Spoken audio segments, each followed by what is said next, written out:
Your energy is not lost. It is not broken. It is simply trapped in places within you that you have not dared to explore.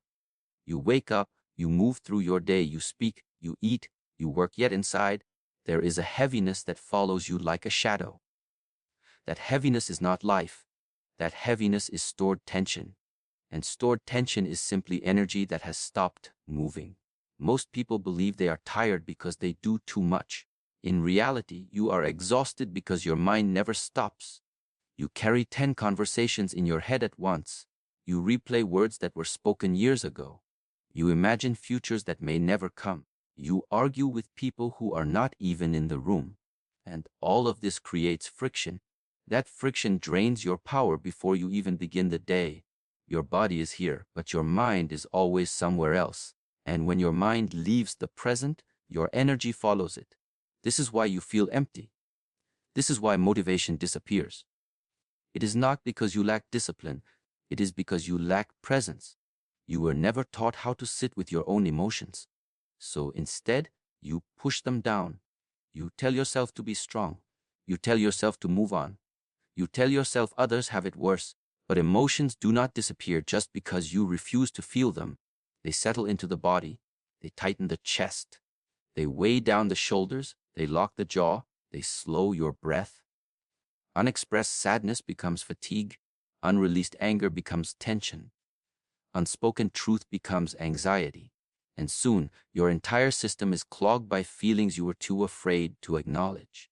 Not because you are weak, but because nobody showed you how to be still with them. Energy flows where attention goes. And your attention, for most of your life, has been outside of yourself. You look to the world to give you meaning, validation, love, purpose. But the world is chaotic, and when you tie your inner state to outer events, your energy becomes unstable. One word from someone can lift you up. Another word can destroy your whole day. One success makes you feel alive. One failure makes you want to disappear. This is not power. This is dependency. And a dependent mind will never be an energized mind. Look at how you treat your body.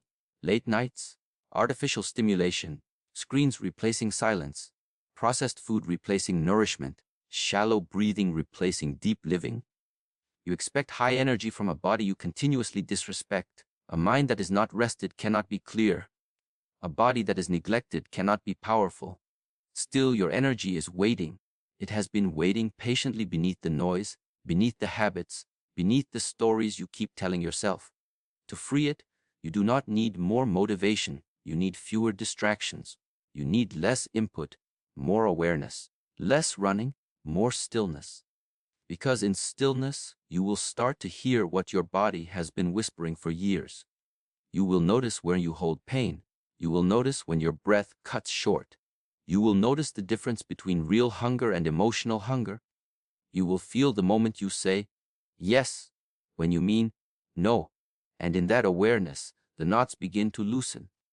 Energy moves when you stop lying to yourself, when you speak the truth, when you rest without guilt, when you breathe with intention, when you forgive, when you let go. You were not born exhausted, you learned exhaustion. And what is learned can be unlearned. Start with silence. Start with one deep breath. Start with the moment you are in right now.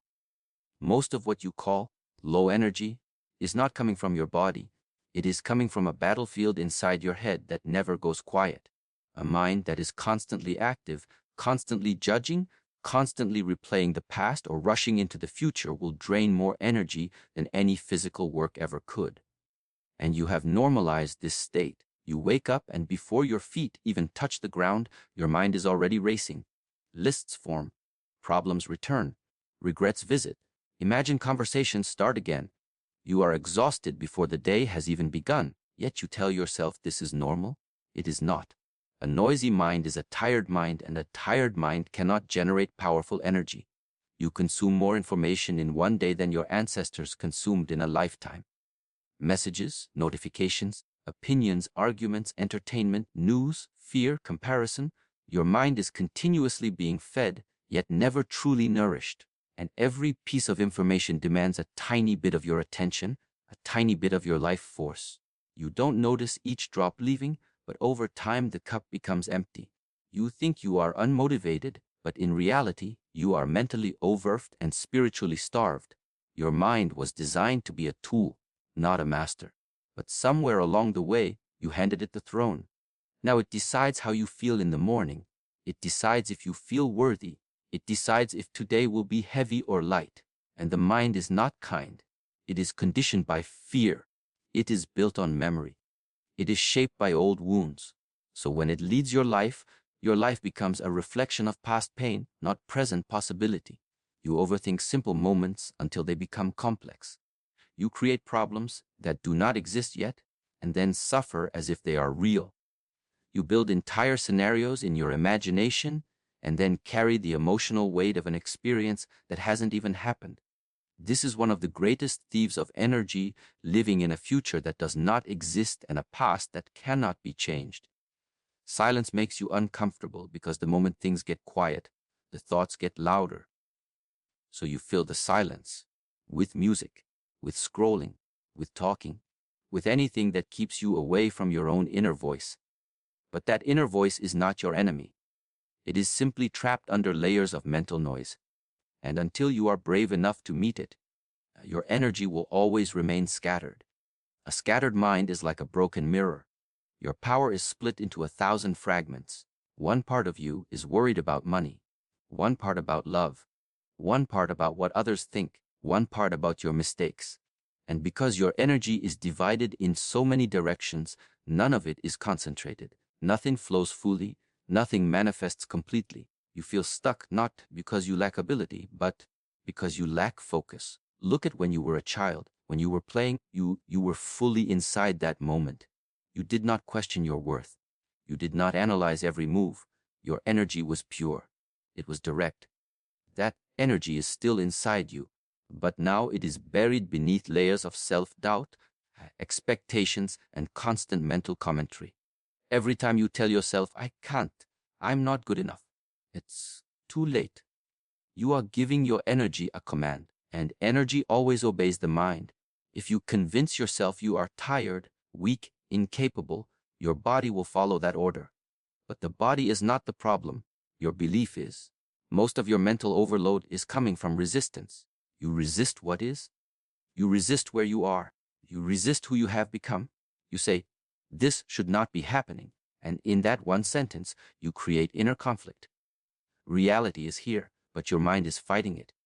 And that fight burns through your energy faster than any marathon. Acceptance is not weakness. Acceptance is the removal of internal friction. When you accept, you stop leaking power in unnecessary battles. When you stop arguing with reality, you immediately feel lighter. The same situation, the same environment, the same body, but a completely different level of energy. You believe that thinking more will bring solutions, but too much thinking is the problem. Clarity comes from space, not from noise. Just like muddy water becomes clear when left undisturbed, your mind becomes clear when you let it rest. But you are afraid of stillness. Because in stillness, truth rises, and truth is uncomfortable. Yet truth is also the key to your freedom. You are holding on to thoughts that are not even yours, opinions passed down to you, fears inherited from others, definitions of success that were never questioned, expectations placed on you before you even understood yourself, and now you carry them as if they are law. They are not. They are only stories. And stories can be rewritten. The moment you stop trying to control every outcome, the moment you stop trying to solve life inside your head, is the moment energy begins to return to you. Because life was never meant to be figured out only through thinking. It was meant to be experienced through presence. Energy flows in the present moment, not in yesterday, not in tomorrow, only here, only now. And every time your mind leaves this moment, it takes your power with it. So you do not need more stimulants. You do not need more motivation. You do not need more information. You need less noise, less comparison, less self-judgment, less mental clutter. Sit with yourself and notice your thoughts without becoming them. Let them pass like clouds.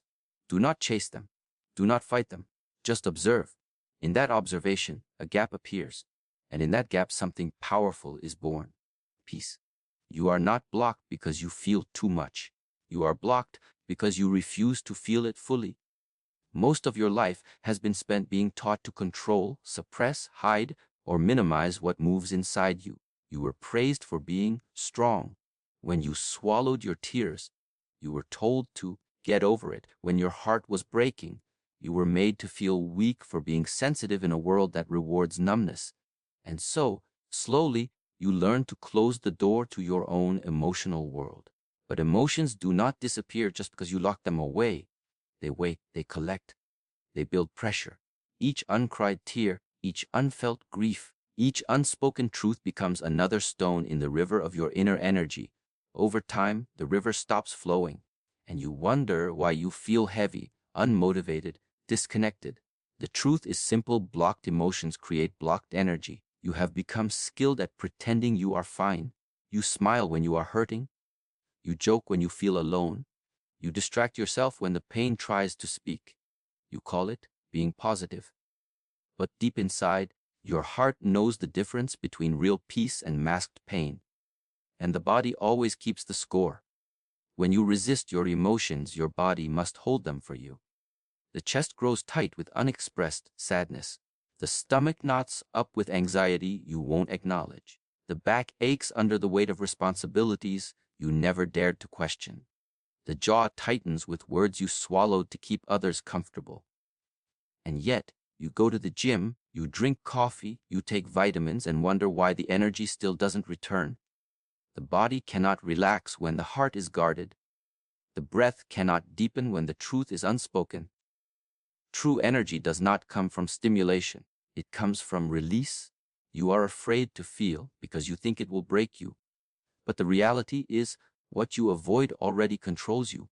The emotion you do not face becomes the emotion that drives your behavior from the shadows.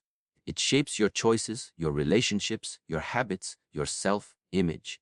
And because you never look at it directly, it appears as confusion, burnout, anger, despair. You call it my personality. But it is not who you are. It is only unprocessed emotion wearing a mask. Resistance is not just about sadness or pain. It is also about joy, love, and truth. You resist happiness because it feels unfamiliar. You resist love because it makes you vulnerable. You resist success because it brings responsibility. You resist change because it threatens the identity you have built. And every time you resist, you push against the natural movement of life. That push is what drains you. Imagine holding a door shut against a powerful wind. That is how you live your life. You spend your days pushing against what wants to move through you. No wonder you are tired. You want motivation, but what you need is permission. Permission to feel, permission to grieve, permission to be angry, permission to be disappointed, permission to say, "This hurt me," not in blame, not in weakness, but in honesty. Honesty is one of the highest forms of strength. When you stop lying to yourself, your energy starts to realign, because everything inside you is constantly trying to live in truth. And when you finally allow that truth to surface, there is a release so powerful it feels like rebirth. There is nothing wrong with you for feeling deeply. The problem is not your emotion. The problem is your relationship to it. You treat it as an enemy instead of a messenger. But emotions come to show you where healing is needed. They come to reveal where boundaries were crossed. They come to remind you of what matters to you. When you listen to them without judgment, they transform into wisdom. Most people never learned emotional presence. They were never taught how to sit with discomfort without running away. So the first time you truly face your feelings, it may feel overwhelming. Not because they are too big, but because you have avoided them for too long. You are not only feeling the present moment, you are feeling years of silence finally finding a voice. Let it speak. Let it rise. Let it move through you like a storm that cleans the air. You are not meant to carry your emotions indefinitely. You are meant to experience them and let them pass. Like waves. They come, they peak, and they dissolve. But you freeze them in place with your resistance. You turn temporary states into permanent burdens.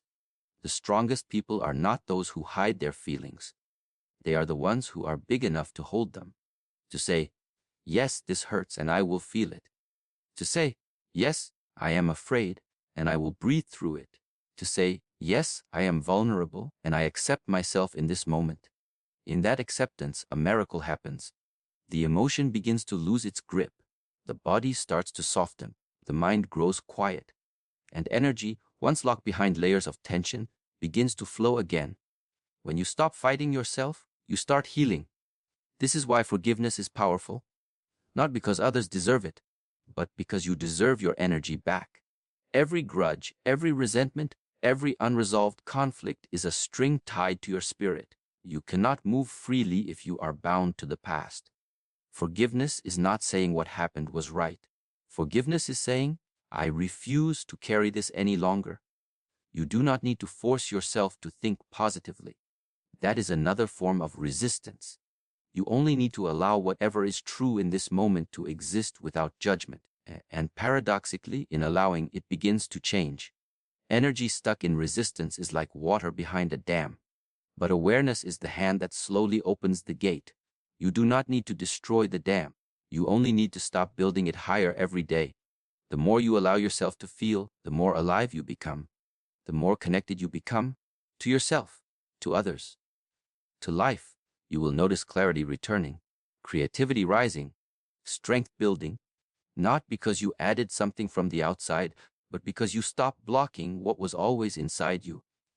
And in that moment of surrender, when you finally stop running from your own heart, you will feel it. You ask why you feel drained, unfocused, disconnected from your own strength, yet you continue to treat your body as if it were a machine that can be ignored and still perform perfectly. You push it through long days without rest. You flood it with stimulation instead of listening. You fill it with whatever is quick and convenient instead of what is nourishing. Then you look in the mirror and wonder where your power has gone. The truth is not complicated. Your body is the vessel of your energy, and a vessel that has been neglected cannot carry anything with strength and stability. Energy is not just a concept in the mind or a feeling in the heart. It lives in the breath, the muscles, the organs, the nervous system. When the body is out of balance, the energy is scattered. You were not designed to live the way you live now, sitting for endless hours, staring into artificial light, breathing shallowly while your shoulders remain tense, your jaw clenched, your stomach tight. You call this normal life, but your body experiences it as constant stress. And stress is one of the greatest thieves of energy. Look at your breath. In this very moment, it is the most honest reflection of your state. Is it deep and smooth or short and shallow? Is it relaxed or is it held? For many of you, breathing has become unconscious and restricted. You inhale only halfway. You exhale only partially. You are always bracing, always preparing for something, always waiting for the next demand. And because of this, your entire body remains in a subtle state of fight or flight. A body in survival mode cannot produce creative, abundant energy. It can only produce enough to get through the next moment. Living like this every day is not living. It is enduring. And over time, endurance turns into exhaustion. Sleep, which should restore you, has become another place of disturbance. Your mind continues running long after your body lies down. Screens replace darkness. Notifications replace silence. Overstimulation replaces surrender. And then you are surprised when you wake up already tired. But rest is more than closing your eyes. Rest is the body feeling safe enough to let go. And a body that is always tense does not know how to truly rest. You search for answers in productivity techniques, motivational speeches, caffeine, supplements. But the most basic truth remains untouched. You cannot outthink a neglected body. You cannot inspire yourself into endless energy while ignoring the foundation it stands on. Movement is not a luxury. It is a necessity. Your blood is meant to circulate. Your muscles are meant to stretch. Your joints are meant to move. When energy is not allowed to move physically, it also stops moving mentally and emotionally. Stagnant body, stagnant life. Even a simple walk taken in awareness can change your entire inner world. When your feet touch the ground, when your lungs fill with real air, when your eyes see the sky instead of a screen, something ancient inside you remembers how to flow again. Because this is natural. This is home. What you eat is not just fuel. It is information. Every bite sends a message to your body, a message of care or a message of neglect, and the body responds accordingly. If you constantly give it heaviness, it will respond with heaviness. If you give it emptiness, it will respond with emptiness. But if you begin to give it life, it will begin to give you life in return. Water too is energy. Dehydration is not just physical dryness. It is decreased vitality. A dried out body is like dry soil. Nothing grows. Nothing flows. And yet, how often do you choose flavored distraction over simple life, giving water? The simplest habits are often the most powerful. The posture you carry is also a reflection of the life you live. Shoulders curved forward under the weight of unseen burdens. Head down as if avoiding the world. Chest collapsed as if protecting a wounded heart. This posture is not just physical, it is emotional. It is psychological. And it sends a constant signal to your mind. I am small. I am tired. I am defeated. If you change your posture, you change the message. And when the message changes, the energy changes. Stand tall even when you don't feel strong. Breathe deeply even when anxiety whispers. Move your body even when resistance tries to stop you. These are not just actions. They are declarations. They are you telling life, I am still here. I am still willing. I am still alive. You say you don't have time to take care of yourself. But what you really mean is that you do not see yourself as a priority. You are always last in line, after work, after family, after obligations, and slowly you disappear from your own life. No wonder your energy fades. You have abandoned the one place it lives. Self-care is not selfish, it is responsibility. It is respect. You cannot show up powerfully for the world if you are running on empty. You cannot bring light into others' lives while dimming your own. The body does not ask for much. It asks for presence. It asks for nourishment. It asks for movement. It asks for rest. It asks to be listened to. And when you finally begin to listen, it responds with gratitude, with vitality, with strength you forgot you had. Energy is intelligent. It flows where there is alignment. When your mind, your heart, and your body move in the same direction, something magnificent happens. You stop feeling divided. You stop feeling heavy. You stop feeling lost. And instead you begin to feel grounded, centered, awake. You do not need to become someone else. You do not need to add more to your life. You only need to return to the body that has been waiting for you all along.